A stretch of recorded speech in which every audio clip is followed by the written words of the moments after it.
Hello friends, आज मैं वारली painting करने वाली हूँ। उसके लिए मैंने लिया है मटका कुल्फ़ी का मटका और दो कलर, रेड और ग्रीन। मुझे ब्राउन कलर बनाना था, ब्लैक कलर और ब्राउन कलर दोनों अवेलेबल नहीं थे, इसके लिए मैंने ये जुगाड़ किया है। मैं कोई चीज़ वेस्ट नहीं करना चाहती, इसके लिए मैंने ये मटके का यूज़ किया है। वारली पेंटिंग में ज्योमेट्रिकल आकृतियों का यूज़ किया जाता है, जैसे कि त्रिकोण, रेखा और गोलाकार आकृतियाँ।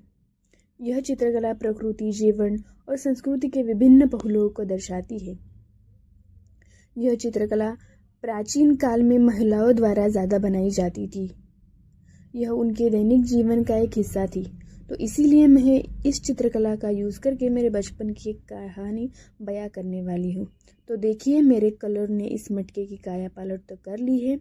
फिर मैं मार्कर लेके यहाँ पे कुछ वारली पेंटिंग की आकृतियाँ बनाऊंगी, जैसे कि कुछ औरतें जो एक दूसरे का हाथ पकड़ के खड़ी है। बचपन में हम एक गेम खेला करते थे, उसका नाम था सोन साखली। महाराष्ट्र में उसे हम सोन साखली बोलते थे। क्या आपके बचपन में भी ऐसा कोई खेल खेला करते थे? तो मेरी ये सोन साखली की चेन तैयार हो चुकी है। इसके बाद मैं अपनी कहानी बयां करने के लिए कुछ आकृतियाँ बनाऊंगी।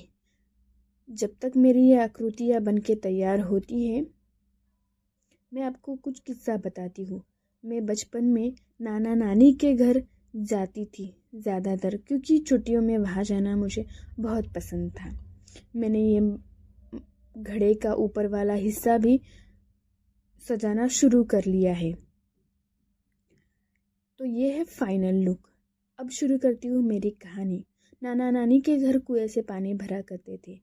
वहाँ की लड़कियाँ भी बड़े बड़े बर्तन लेके एक के ऊपर एक रख के पानी भरा करती थी, पर हमारे घर में तो नल था, तो मुझे ये बर्तनों से पानी भरना आता नहीं था।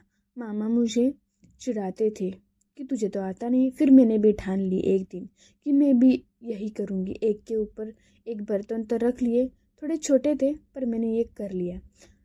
मैंने आधा रास्ता घर तक का तय भी कर लिया, हंसी खुशी तय कर लिया। फिर घर तक आते आते मैं डर गई और वही हुआ जो नहीं होना चाहिए था। मैंने एक घड़ा गिरा दिया। नानी का नया बर्तन गिराया, इससे मैं डर गई। मुझे लगा नानी डांटेंगी, पर ऐसा कुछ हुआ नहीं। नानी ने मुझे समझाया, तूने प्रयास तो किया और तू एक दिन सफल ज़रूर हो जाएगी। नानी की ये सीख मुझे अभी तक याद है, तो इसीलिए मैं वो हंसी खुशी याद रखना चाहती हूँ। और ये छोटा सा प्रयास वो किस्सा